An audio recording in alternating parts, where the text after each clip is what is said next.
तो rape politics मुर्दाबाद, यही कह रहा है न्यूज नेशन के आखिर रेप पर कैसे सियासत हो सकती है, रेप पर कैसे जाति और वोट बैंक का चेहरा और तमगा देख लेते हैं पॉलिटिकल पार्टी। और इसीलिए हम हाथरस में भी मौजूद हैं, हम बारा में भी मौजूद हैं और हम बलरामपुर में भी मौजूद हैं। लेकिन बलरामपुर में किस तरीके से रिपोर्टिंग करने से रोका जा रहा है, विद्या वहां पर लगातार बने हुए मेरे सहयोगी पिछले 18 घंटे से डटे हुए रिपोर्टिंग कर रहे हैं, लेकिन अभी भी प्रशासन वहां पर रिपोर्टिंग करने से रोक रहा है। पुलिस की बैरिकेडिंग कर दी गई है, रोका जा रहा है। क्या ऐसा सच है जो सामने आ जाएगा? क्या हाथरस जैसी घटना यहां पर हो जाएगी? इसी का डर है, खौफ है? जी नवेद, देखिए मैं एक बार आपको तस्वीर दिखाना चाहता हूं। मैं अपने कैमरामैन को कहूंगा कि तस्वीर दिखाइए। यहां पर जो पुलिसकर्मी मौजूद है इनको जरा आप देखिए। ये पुलिसकर्मी मेरे पीछे पीछे घूम रहे हैं। मेरे पीछे एक कैमरामैन लगा दिया गया है, आइए मैं जरा दिखाता हूं, उसकी भी शक्ल आपको दिखाता हूं। ये व्यक्ति है जो मेरे पीछे पीछे घूम रहे हैं। दरअसल इनकी ड्यूटी लगा दी गई है, ये ड्यूटी पर है, इनका काम लगा दिया गया है। इनको काम दिया गया है कि आप कीजिए कि मैं जो बोलूंगा हमारा कैमरा जो रिकॉर्ड करेगा वो इनको रिकॉर्ड करना है। किस बात से डरती है यहाँ की पुलिस? और वो एसएचओ कहां चले गए? यहाँ थाना के जो लोकल थाना के एसएचओ हैं वो हमारा कैमरा देखकर भाग रहे हैं कल रात से। कल रात वो कैमरे के पीछे से मुझे धमका रहे थे कि तुम्हारे खिलाफ मुकदमा कर दूंगा। आज वो हमारे कैमरे के सामने नहीं आ रहे हैं। अभी कुछ देर पहले वो मुझे यहां दिखाई दिए थे, मैंने उनसे सवाल करने की कोशिश की थी, मैं उनकी तरफ जैसे ही गया वो भाग गए। और यहां देखिए बड़ी संख्या में पुलिसकर्मी तो तैनात हैं, लेकिन इस थाने का एसएचओ तैनात नहीं है। इस थाने का एसएचओ कहां गया जो मुझे धमका रहा था, मुझे यहां से भगाना चाहता था? उस एसएचओ ने मुझे भगाने की कोशिश क्यों की? आज पूरे देश के सामने उस पुलिस वाले की सच्चाई मैं रख रहा हूं। आज पूरे देश को मैं बताना चाहता हूं कि यहां की पुलिस डरी हुई है। क्यों डरी हुई है ये पुलिस? मैं सवाल पूछ रहा हूं यहां की पुलिस से, मैं सवाल पूछ रहा हूं यहां की सरकार से, यहां के सिस्टम से। और अवस्थी जी जो पैनल में हमारे साथ मौजूद हैं, आलोक अवस्थी, वो कह रहे थे कि उसको हम तुरंत सस्पेंड कर देंगे, उसको हटा देंगे, उसके खिलाफ कार्रवाई करेंगे। लेकिन मैं आपको बता दूं कि उसके खिलाफ कोई कार्रवाई हुई नहीं है। दरअसल बातों में कार्रवाई हुई थी और वो पुलिसकर्मी आज भी यहां पर आया था और हो सकता है कि वो फिर से आके हमें यहां से हटाने की कोशिश करे, हमें भगाने की कोशिश करे। लेकिन हम डटे रहेंगे क्योंकि हम यहां आए हैं और आए सिर्फ इसलिए हैं क्योंकि हम चाहते हैं कि जिस तरीके से हाथरस में पहुंच रहे बड़े बड़े नेता, जिस तरीके से न्याय की लड़ाई हाथरस में लड़ी जा रही है, उसी तरह की लड़ाई यहां भी लड़ी जाए। यहां पर बलरामपुर में भी लोग आए और यहां पर भी न्याय की बात हो। इसी तरह की लड़ाई बारा में भी लड़ी जाए। हमारे सहयोगी अनिल हमारे साथ हैं। अनिल, इस वक्त एक बड़ी खबर आप बता रहे थे, क्या है वो बड़ी खबर? बिल्कुल, देखिए जो मुहिम छोड़ी है न्यूज नेशन ने, उसका असर हुआ है। अपर मुख्य सचिव गृह अवनीश अवस्थी और ADG law and order Prashant Kumar अब से कुछ ही देर में यहाँ पहुँचने वाले हैं। अब तक कोई नहीं आ रहा था, लेकिन न्यूज नेशन ने जब से ये मुहिम छेड़ी उसका असर हुआ है कि तमाम बड़े आला अधिकारी भी यहाँ आ रहे हैं। बलरामपुर की बेटी की भी सुध अब लेने की तैयारी की जा रही है। अभी तो प्रशासनिक अधिकारी आ रहे हैं, लेकिन हमें लगता है कि बड़े नेताओं को भी यहाँ पर आना ही पड़ेगा जो हाथरस जा रहे हैं, जो यहाँ। अनिल, एक चीज मैं चाहता हूँ कि आप बताइए इनके बारे में। मैं चाहता हूँ कि आप इधर आइए और बताइए, ये इतनी बड़ी संख्या में यहाँ पुलिसकर्मी तैनात कर दिए गए हैं। ये पुलिसकर्मी हमें फॉलो कर रहे हैं, यानी कि एक पत्रकार को फॉलो कर रहे हैं। हम क्या कह रहे हैं, हम क्या बोल रहे हैं, उसको फॉलो कर रहे हैं। क्या लग रहा है ऐसा क्यों कर रहे हैं यहाँ की पुलिस? ऐसा बिल्कुल, ये काफी चौंकाने वाला है। अगर इतनी सुरक्षा पहले बढ़ाई होती तो इतना बड़ा हादसा ना हो पाता। ये अब हमको कवर कर रहे हैं, विद्या सुरक्षा है या पहरा है? FIR कर देंगे, आपको गाड़ी में कल खींचने की भी कोशिश की गई और FIR की धमकी दे रहे हैं, तो ये बड़ा चौंकाने वाला है। नवेद, मैं बता रहा हूं ये सुरक्षा और पहरा नहीं, संगीनों के साए में यहां पर हम रिपोर्टिंग कर रहे हैं। ये यहां पर तमाम जो पुलिसकर्मी खड़े हैं ये हमारी तरफ टकटकी लगाए बैठे हैं, जैसे हम यहां पर आतंकी हैं। हम यहां पर बम लेकर आए हैं, हम बम लेकर आए हैं। इनसे पूछिए जरा, आखिर किसके आदेश पर ये यहाँ पर आपको इस तरीके से पहरे में रखे हुए हैं? उनके खिलाफ किसने दिया आदेश इन्हें? क्या ऑर्डर है इनके पास? नवेद, मैं आपको उस परिवार के पास लेकर चलना चाहता हूं। नवेद, मैं उस परिवार के पास आपको लेकर चलना चाहता हूं जो पीड़ित परिवार है, जो हमें ये कह रहा है कि देखिए आप लोग यहां से जाइएगा मत, जो हमें ये कह रहा है कि आप लोग यहां हैं तो हमें न्याय की उम्मीद बढ़ गई है। नहीं तो जब आप लोग यहां से चले जाएंगे तो पता नहीं क्या होगा, क्योंकि पिछले 5 दिन से बातों में सब कुछ हो रहा है। देखिए वो भाभी है लड़की की, बहन है लड़की की, माता जी हैं। मैं भाभी जी सबसे पहले आपसे जानना चाहता हूँ, हमें यहाँ से भगाने की कोशिश की जा रही है, क्या हम आपकी आवाज़ बन रहे हैं? क्या आपकी आवाज़ देश तक पहुँचा रहे हैं? हम गलत कर रहे हैं? नहीं सर, बिल्कुल नहीं। आप हमारी आवाज़ देश तक पहुँचा रहे हैं, बहुत अच्छा कर रहे हैं। आपसे हमें बहुत सपोर्ट मिल रहा है। जी सर, और हम ये जानना चाहते हैं कि आखिर प्रशासन हमारी मदद कर रहा है तो किस तरीके से कर रहा है? जो 2 मुजरिम गिरफ्तार हुए हैं उनसे पूछ जाँच क्यों नहीं की जा रही? आखिर इतना टाइम क्यों लिया जा रहा है हम लोग से? आखिर कब तक टाइम लिया जाएगा? 6 दिन हो गए आज और उन लोग से पूछ जांच नहीं की। अगर उन लोग से पूछ जांच की जाती तो शायद आज और भी जो मुजरिम थे उन लोग का पता लग जाता, लेकिन अब तक ऐसा कुछ नहीं हुआ। आपको क्या लग रहा है कि अब बहन रही नहीं? हम देख रहे हैं कि एक तरफ भीड़ लगी हुई है, मेला लगा हुआ है, दूसरी तरफ हम यहाँ खड़े होकर, न्यूज़ नेशन की टीम यहाँ खड़ी होकर, मेरा नाम विद्यानाथ झा है और मुझे ट्विटर पर मेरे उस पर मैसेज पर धमकी दी जा रही है कि आप यहाँ से चले जाइए। हम लोग यहाँ आपसे बात करने के लिए, आपकी आवाज़ पहुँचाने के लिए हमें धमकाया जा रहा है। जी सर, हम बिल्कुल कहना चाहते हैं कि पुलिस प्रशासन जो भी इतने दिन का टाइम ले रही है, कभी 12 घंटे का टाइम ले रही है, कभी 24 घंटे का टाइम ले रही है, आखिर हमसे इतना टाइम ले क्यों रही है? क्या उन लोग को पता नहीं चल पा रहा है कि मुजरिम कौन है?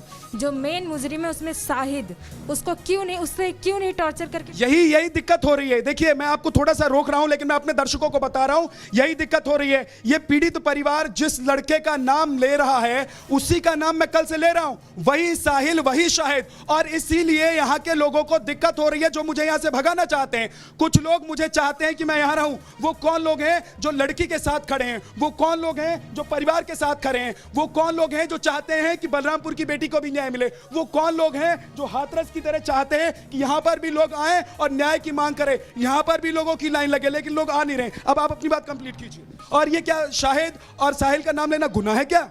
नहीं सर, बिल्कुल नहीं। हम तो कहेंगे कि उनसे पूछा जाए, उनसे पूछताछ की जाए। अगर प्रशासन के हाथ में नहीं हो पा रहा है उनसे कुछ भी, तो हम सीबीआई जांच की मांग करना चाहते हैं।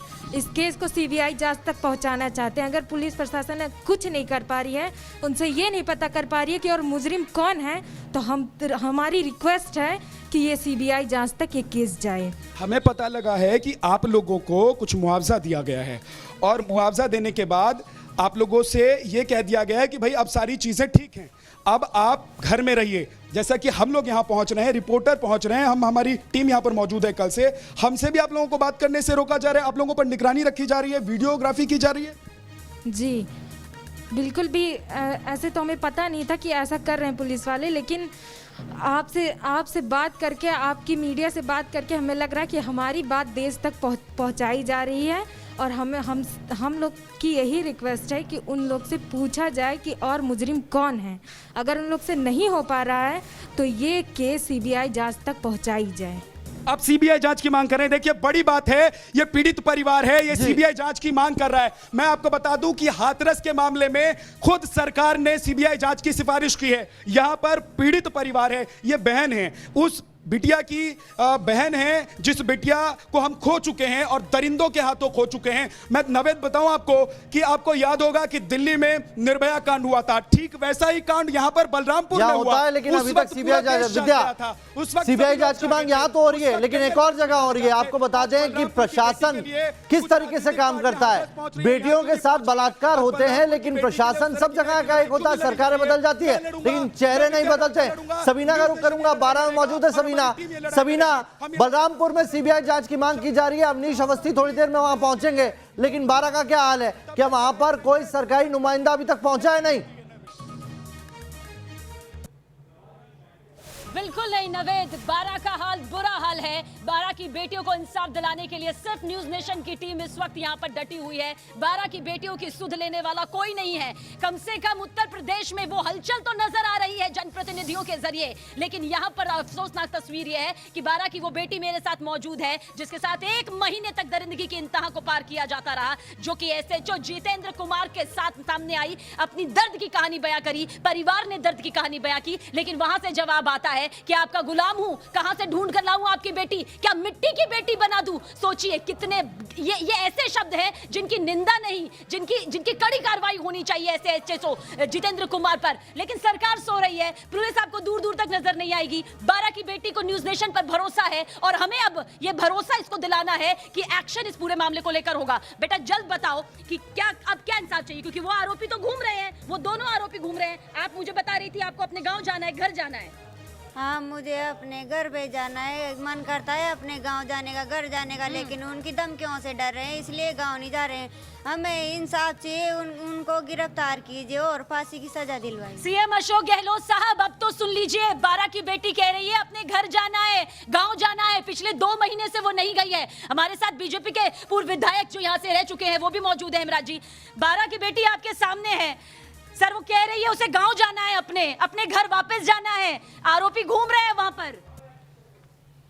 देखिए, यहाँ का पुलिस प्रशासन इसमें मिला हुआ है और पुलिस के कारण से एक बेटी का 1 महीने पहले अपराध घोषित हुआ, उसकी एफआईआर हुई, उसका मेडिकल हुआ, 164 के बयान हो गए, उसके बाद भी पुलिस पे जू नहीं रेंग रही। ये बहुत खेदजनक बात है। अरे ऐसी एक घटना ही नहीं है, 12 में एक घटना मनियारा में रहने वाली हमारी एक पीड़िता के 2 बच्चों के साथ में हुआ। जी देखिए नवेद, यहाँ पर देखिए मेरे पास पूरी भीड़ है। मैं चाहूंगी थोड़ा वक्त यहाँ पर जरूर दीजिएगा, क्योंकि ये वो लोग हैं जिन्होंने अब न्यूज नेशन की इस मुहिम के बाद आवाज उठाई है। वरना ऐसा सन्नाटा आप देखेंगे ना, जू नहीं रेग रही है। और कांग्रेस बड़े चौड़े पर कह रही है भाई हम तो यहाँ पर मीडिया को आने दे रहे हैं। आप ये तो देखिए, आपकी पुलिस प्रशासन सो रही है, वो कुंभकर्णी नींद सो रही है जिसका जागना टूटना बेहद जरूरी है। राजस्थान पुलिस न्यूज नेशन देखिए, 12 की बेटी की सुध लीजिए। इस वक्त वो हमारे साथ मौजूद है, करिए हमसे संपर्क। हम तो लगातार आपसे कर रहे हैं, आप कोई सुध नहीं ले रहे हैं। अब आप लोग भी आए हैं साथ में, क्या मांग करते हैं? आरोपी घूम रहे हैं,